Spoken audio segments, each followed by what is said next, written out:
Welcome back, everybody. Let's get back after it. We are slowly working our way towards Camp McCarran. Slowly but surely. Kind of cleaning up as we go. Exploring new locations, discovering new stuff. Looting cash registers, that's what I'm talking about. That's the good stuff. There were a lot of places like this in Fallout 3, especially in the DC ruins and the outlying suburbs. Just groups of buildings that might be like a raider camp or just derelict buildings that you could explore, and they may tell a kind of story. I'll tell you one of the creepiest moments. It's one of the most memorable moments I had in Fallout 3. I was wearing my headphones at the time, and I normally didn't. I normally run my my game sound through the speakers, but I was wearing my headset at that particular moment, and I walked by a playground, and on the wind you could hear the laughing of children.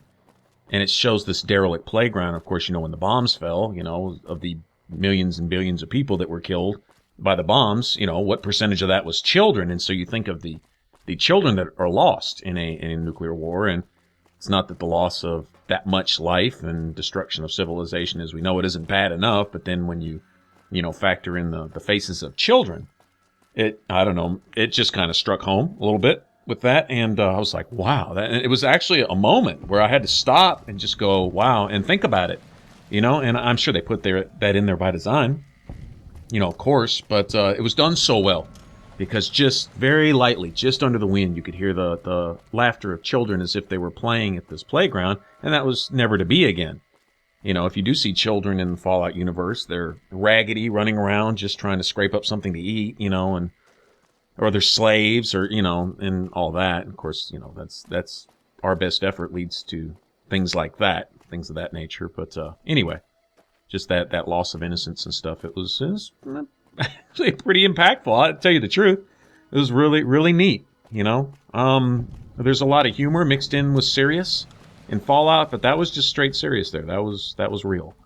That was really cool. Anyway, but that things like that kind of remind me of times like that in Fallout 3, where you come across these groups of buildings and stuff, and you never know where you might, see a skeleton in a bathtub with a switchblade or a straight razor laying on the side and a whole bunch of, syringes, empty syringes and stuff. And that person checked out before the bombs fell, or something, just little things like that, little side stories that make exploring more interesting, more of an experience. Cool to me anyway. I really dig that type of stuff. All right, so any time that I see a little empty triangle down there on my compass in the bottom left there, just head towards that direction. If you want to know how far away a triangle is, just strafe left and right a little bit with your character, and the faster the triangle moves, the closer you are. If it's way off in the distance, you moving left to right a few feet isn't going to make any difference, but if it's really close, you'll see the triangle really start to jiggle on your compass, and you know that you're pretty close to it. Might as well just step over there and discover it, right? Even if it's not a place you're actually going to explore right now. This place right here, actually, this little hotel thing, it's home to a gang, and it has its own little side quest deal. I'm trying to remember exactly who you talk to get sent over here for some reason, to talk to somebody to... I really don't remember. Or maybe you can just walk in the front door and it triggers dialogue with an NPC. I don't remember. I really don't remember. I just remember being there, the Monte Carlo Suites or something. And you know what? Here's the Sunset Sarsaparilla factory. Why don't we go ahead and do the Legend of the Star? Why don't we go ahead and turn in our bottle caps and get our big cap reward? Although I personally spent all the money I'm really going to spend in the game. It's not that I won't buy anything else, but my big purchases, Sleepy Time, and my implants, that's out of the way. So any caps I get now are just they're just going to kind of be there. May find a set of armor or something I want to give a follower later or something like that, but there's really nothing else to spend money on as far as I'm concerned. Well, I take that back. Say if I wanted to upgrade the Lucky 38, that takes a couple thousand caps to do that. I don't remember exactly how much, but you can upgrade it kind of like you could upgrade your house in Megaton, Fallout 3, or your suite at the Tenpenny Tower. You can upgrade it in a similar way. Doesn't really have the story behind it. What I liked about Fallout 3 is while you're doing the Wasteland survival guide, You're looting everything you can to bring it back and sell it to Maura Brown so you can buy a, Nuka-Cola machine or a jukebox or your little infirmary, your own little personal infirmary and stuff, and kind of building my house as I went. That was cool to me. I like that. Here, I guess there's a version of that with the Lucky 38, but by then I've got money. And, it's on the strip. I've been to the casinos. I've raped all of them for all of their chips, I've been kicked out of all of them by then, so I've got, tens of thousands of caps anyway. Really doesn't have the same significance of earning my furniture for my house like I did in Megaton. That's one of the coolest. That's another really cool memory from Fallout 3, actually. Doing the Wasteland Survival Guide, it always strikes me as taking up about half the game. Really, it's almost as big as the main storyline itself. Essentially, at least with the vanilla game, once you add in Broken Steel, then that really makes the game blow up. That actually, in my opinion, doubles the game content. Gives you an excuse to go explore everywhere, and it's done really well in that it sends you all over the game. Also, it sends you back to key places and sends you off into corners of the map that you might not have otherwise explored. Anyway, so let's get off in here. There's no real threat in here. There's a few, what do you call them, Robotrons or whatever, those little guys running around. There's a few robots walking around and one or two maintenance robots that'll turn their flamethrowers on you or their little saw hands on you if you piss them off, but nothing else really. We'll need to talk to Festus. Festus is actually pretty funny. He says a few funny things, so we'll go through his dialogue while we're in here. But let's go ahead and there'll be several of these in here. Sunset Sarsaparilla machines. If we can get lucky and get a cap or two off of them. Star bottle caps. We have to be really, really close to the 50 that we need. Been collecting them as we go and been drinking a crap ton of Sunset Sarsaparilla also. Not sure what's up with this ash pile. I don't know if he's a victim of the robots here, or if he's a victim of this other guy whom we discover when we complete the quest. We'll see that later. Anyway, looking for first aid boxes. There's nothing in these stalls. You'd think there might be a magazine or something hidden in there, but I've never found anything.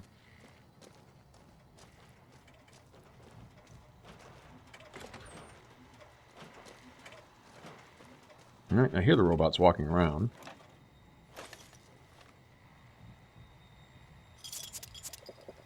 Just drink these as I go, right? Okay, how many do we have, anyway? Let's see. Alright, we only need one more? Well, that's good news. I think we can find one more. In fact, there's a safe upstairs that has at least two, if not more, in it that I'm sure about, so we'll definitely get all of our caps. There's also several cases of Sunset Sarsaparilla in the back, and if I was short, like, say, a dozen or more, what you can do is you can save, drink a few, see if you get a cap. If not, reload, drink a few, and then if you get a cap, save, and then follow through that process and drink anywhere from, I don't know, 2 to 4 or 5 at a time to see if, there we go, that's our last cap. But see if you get one, and then when you do, you can save right there. And so if you have 2 cases, you can get, depending on how much you want to save and reload and how lucky you are, you can get a couple dozen caps if you need it. So anyway, we've got all we need. Get these guys out of the way. Securitron, is that what they're called? Securitron? There is a computer to hack here too, come think of it. You can activate this maintenance robot, and I think once he runs around long enough, then if you basically destroy him later, I think you'll find that he has some caps on him. Instead of having 3 or 4 or none, he'll have like 50 or something. But it'll just be caps. It seems like I remember something like that. I don't know. But this gives you the story on how the roofs and the floors have fallen in here as there was a water leak. And that will come in play later also, because we won't be able to get directly to our loot stash. We're going to have to go upstairs and go around a few corners and come back down and find our way to the room that leads to our reward. Howdy, partner. Welcome to the headquarters of the Sunset Sarsaparilla Company. Wrangle up a stool and listen to old Festus jaw a while. If you and old Festus are old pals, say a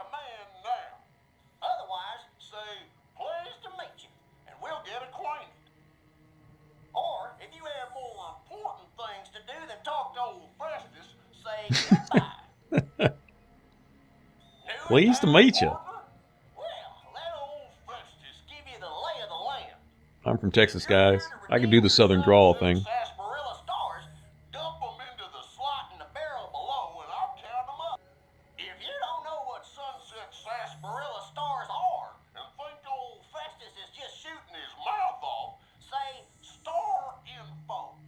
If you're here to challenge old Festus to a game of lucky horseshoes, say I feel lucky.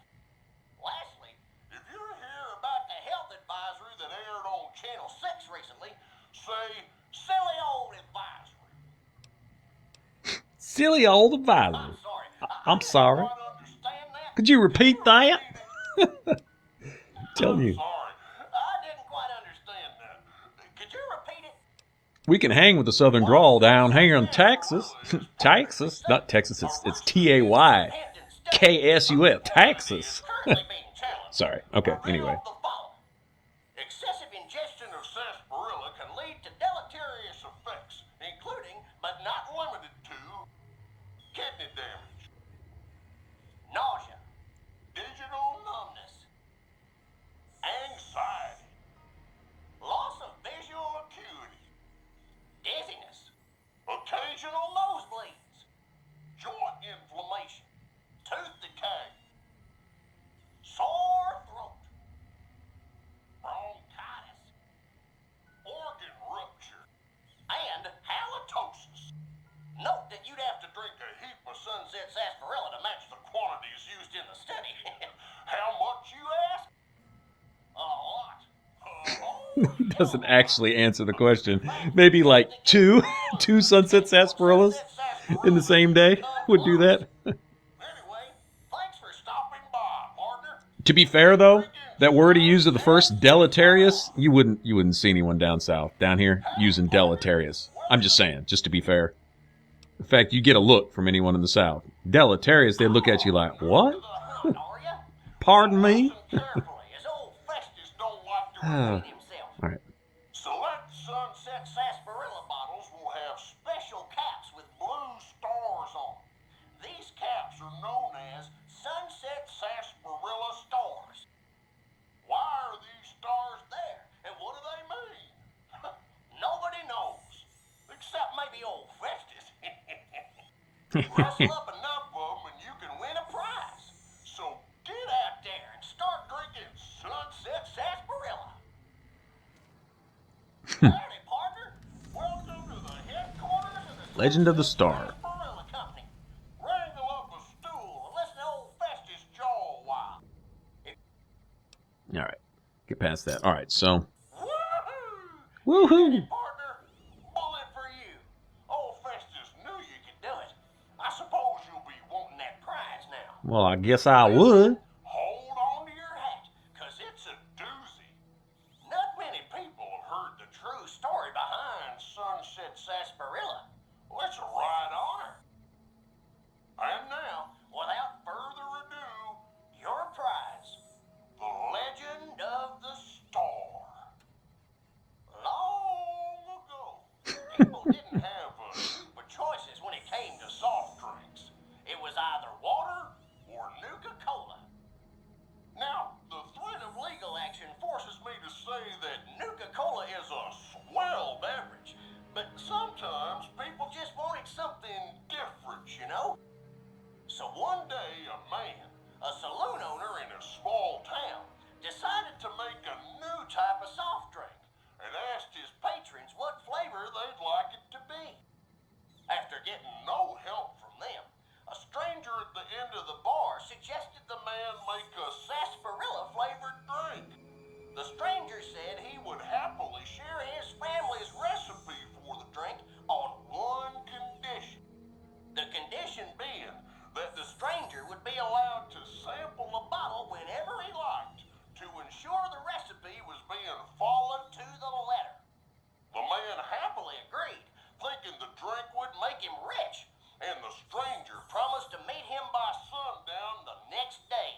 stranger sampling the bottles like he promised. And that's the legend of the store. Hope you enjoyed it, and hope you continue enjoying Sunset Sarsaparilla. Dude, you fucking kidding me? that's the dialogue option. Are you serious? The company has received a number of complaints regarding the prize awarded for handing in Sunset Sarsaparilla stars. Therefore, we have seen fit to provide another prize that we feel will placate the most discriminating customer. Just head through the double doors and follow the hallway to your left to the very end. An attendant will be there to present your prize directly. We at the Sunset Sarsaparilla Company would, once again, like to thank you for your patronage. All right, enough with old Festus there. Hey, just a little FYI, sarsaparilla is actually a root, and I've had the pleasure of actually drinking some before. I believe it was genuine. At least that's what they said. But it was similar to Mountain Dew, kinda. And from what I understand, root beer is also kind of a derivative of that. Is not really related, but the same kind of idea, being, I guess, a different kind of root or whatever. But sarsaparilla is some kind of root that they use to flavor the drink. That's at least what I understand. I don't know what's behind that door. I honestly don't know what's behind that door. And you know what? One day I'm going to find out.